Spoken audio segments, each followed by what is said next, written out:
Greetings and welcome back to the lab.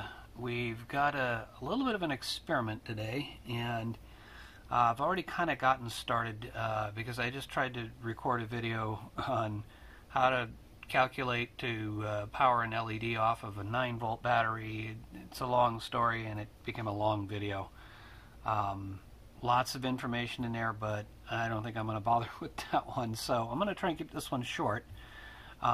Since I've started, let me just sort of give you my objective.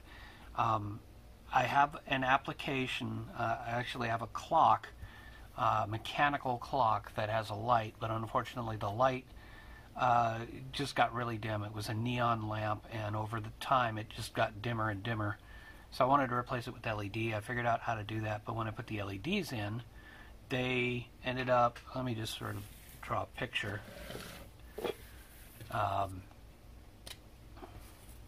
If this is the top of the clock and the numbers are on, this is a flip clock, so the numbers are on plates, and there's sort of a border in there. Basically there's time here and there's a calendar here, and so what I tried to do is I tried to put a couple of LEDs pointing down,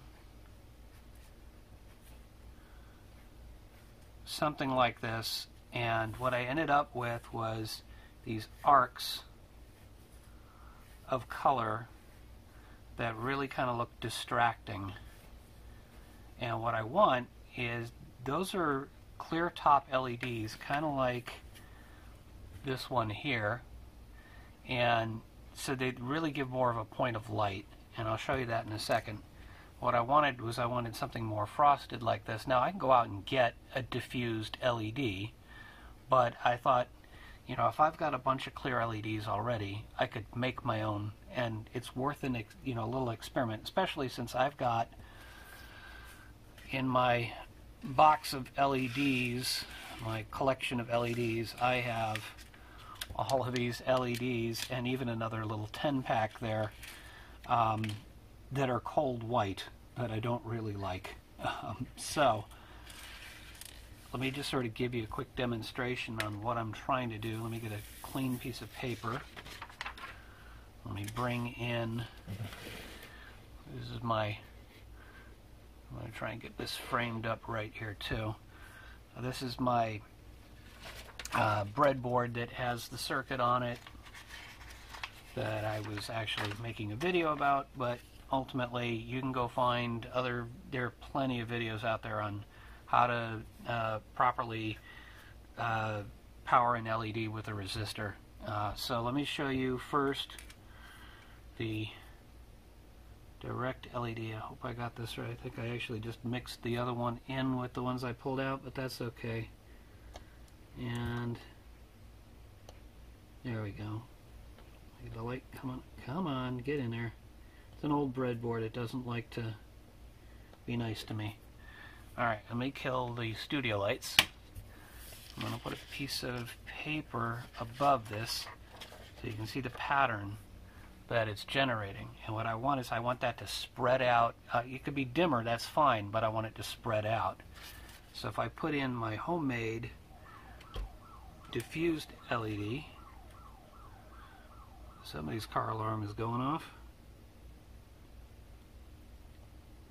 Here's my, oops, got it in backwards. That's one problem with it. You can't look inside the LED and see what, you can't see the anvil all that clearly. Well, I guess I can, kind of. But, there. Now that's powered up. And you can see it's spread out. So that's more spread out than the other. So how did I do this? And there's a couple of experiments I want to do. I'm going to put the studio lights back on here. We're going to pull this LED out, move all this to the side so I'm not draining the battery. So I can take, if I'm going to be consistent here, let's grab out of this package.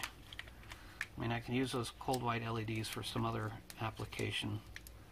I just don't particularly like cold white. I prefer warm. I know there are people out there that prefer cold over warm because it's brighter.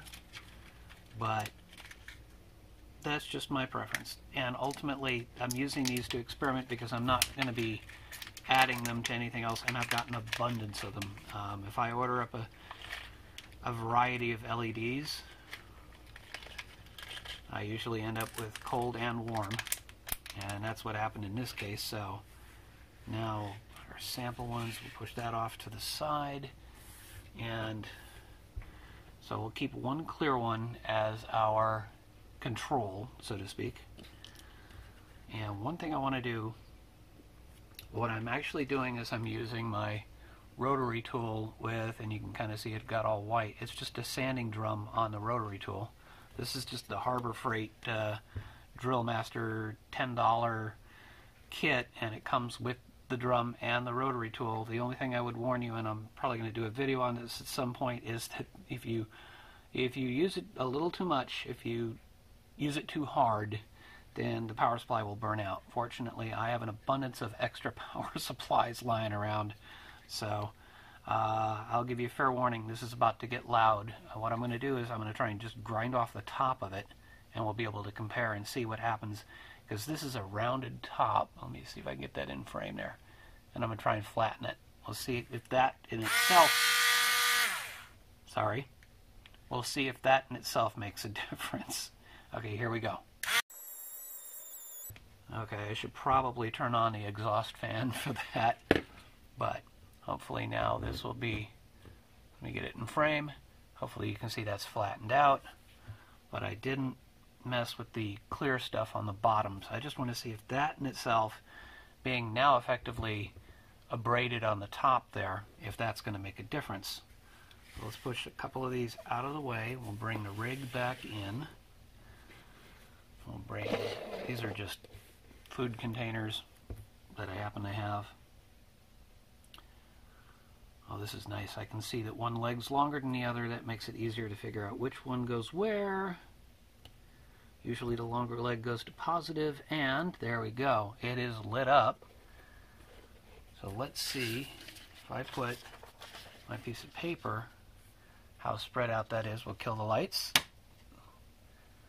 Wow, that is quite effectively spread out, I think, but we need to look at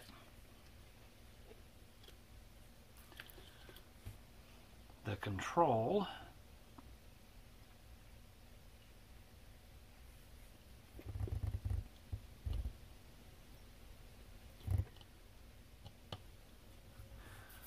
There's the control.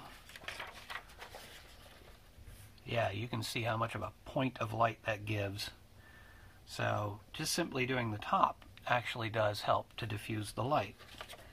Now we'll keep these two, I'm going to turn the lights back on.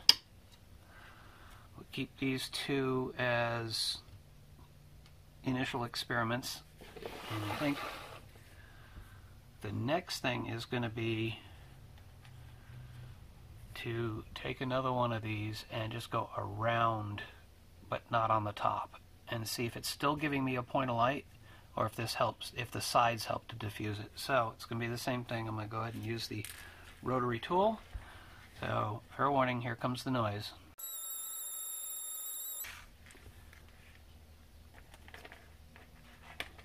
You know, it occurs to me that I'm making a cold LED frosty. Let's see if I can get that in frame. So there you go. That's what that looks like. Now we'll run it through the other tests. Let me move my two sample LEDs over there. I've got one more out, so we can try. I could always pull out more. I really don't care about these cold LEDs. So there's that set up.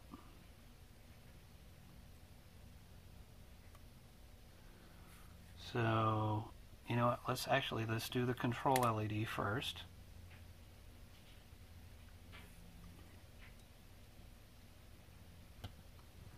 Plug that in, piece of paper, turn off the lights, hopefully that's obvious. Then we'll take this newly frosted LED, put that in the picture, and see if the sides help. Now, some of you that may know optics may just be saying, hey, you know, that's not going to help, or that's perfect, or whatever. Let's find out together. For those of us that aren't experts, Nope, no real difference. I would say that's basically the light's just coming straight out the top. In fact, it might, now that I think of it, might even be more concentrated because it might be bouncing around where I frosted it on the sides and then just popping out the top. So it looks to me more like the top makes the most difference. The other thing I can think of is to take the one where I ground down the top. Let me turn the studio lights back on. See if you can call them studio lights. This is just a workbench basically. But I'm wondering if I take this top now, or if I take another one and grind off the top and then chamfer around the edges. Just basically reshape it. Don't know how to exactly, if you know what a chamfer is, you know what I'm talking about. Basically, I'm talking about taking this flat part here and then putting an angle to transition from the top to the side. So if I just do an angle going around, and hopefully once I do it, it'll be more clear what I'm talking about. So let's go ahead and get that one started. Wait a minute, is that? Yep, that's correct. Alright, push those off to the side. We need one more. We're going to grind off the top and then we'll do the chamfer. So here comes the noise, and actually I'll probably just fast forward through this so it's not too loud.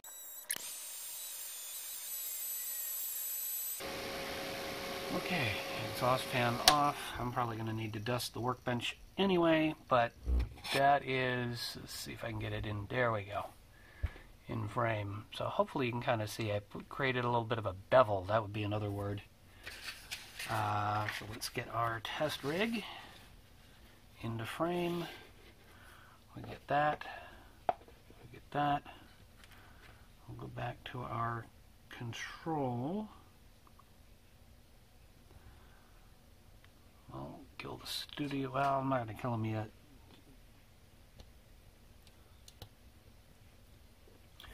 Like I said, an old board here. Alright. There's our point of light. And so, you know what? I wonder if I have... I think I do. Yep, we got a little... Let's do this in millimeters. I'd say that's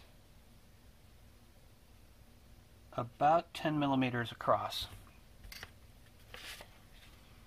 Then I take that out and I put in the one that I cut the top down on.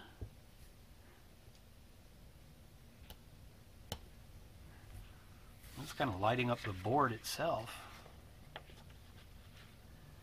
That's going to be hard to quantify because it's not a sharp edge, but that's actually don't want a sharp edge. But I'd say that's gone to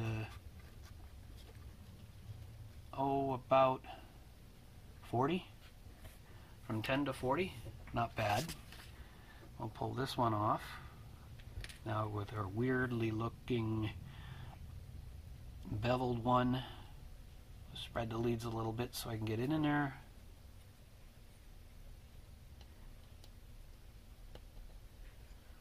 Now that's on.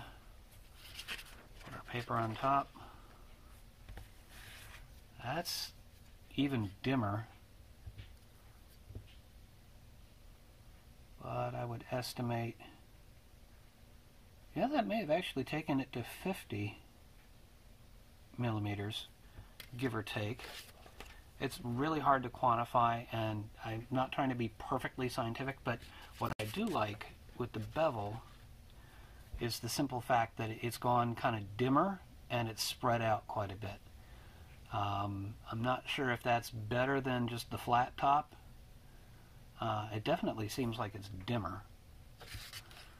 Let's see if we can't switch reasonably quickly to the flat top.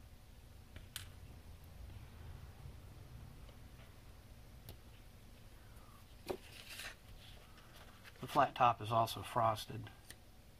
Yeah, I think the flat top's actually a little bit brighter, but so I like the idea that with the bevel or the chamfer or whatever you want to call it, that it's dimmer and spread out more. Because I can always pump a few more milliamps into it and make it brighter. So I'm not too worried about that. But this is a decent pattern. That's just the flat top. So let's see, let me drag one more out of this bag.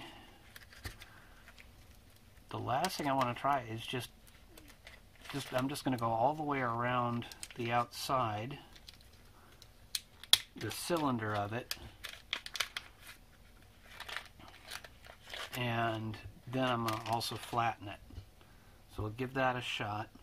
Let me move things out of the way. I don't want to lose my experiments here. Collect them all back here.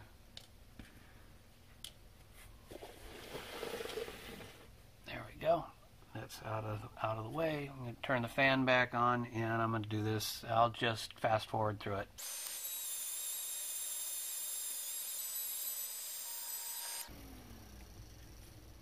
Okay, yeah, I kind of bent the leads while I was doing that, and it's a little warm, and it's also a bit thinner.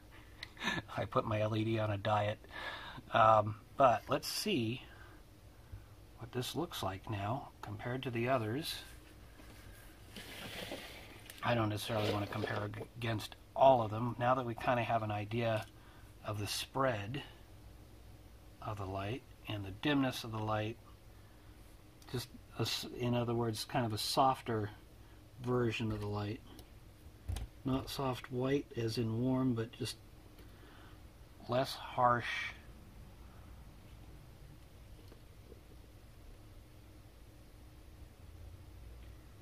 Just a better glow is what I'm looking for. Okay, we got that. I'll put a piece of paper over it. Oh wow, no point of light at all.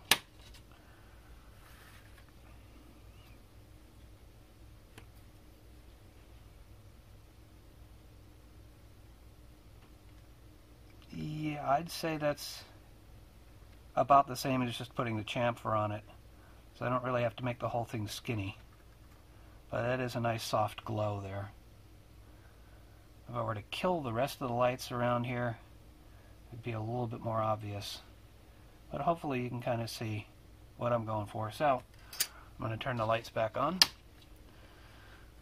And that's pretty much what I was aiming for. Yeah, so I think you can make your own diffused LEDs if you've got something like a rotary tool or even maybe just a piece of sandpaper. But it seems like, to me, like the first step is simply flattening the top. And I know you can buy flat top LEDs, but it's frosted on the flat top, so that helps to kind of keep the light from just focusing on the way out. And then we've got, that's not the skinny one. We're just, oh, the skinny one's in there. Yeah, this is the one with the flat top and the bevel, and I think that's probably the simplest way to do it. You don't have to spend as much time trying to diffuse your LEDs, because I think once you're above the anvil in there, then it's not really, if it projects out, it'll go down. I can't really get underneath the LED. I can't get down by the leads.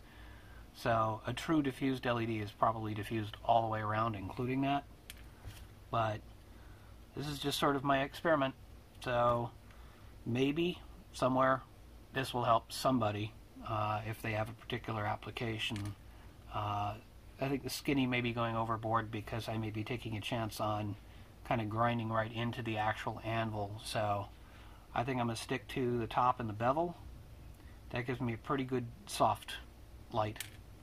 And with that, I hope that helps somebody, and I thank you for watching. See you next time.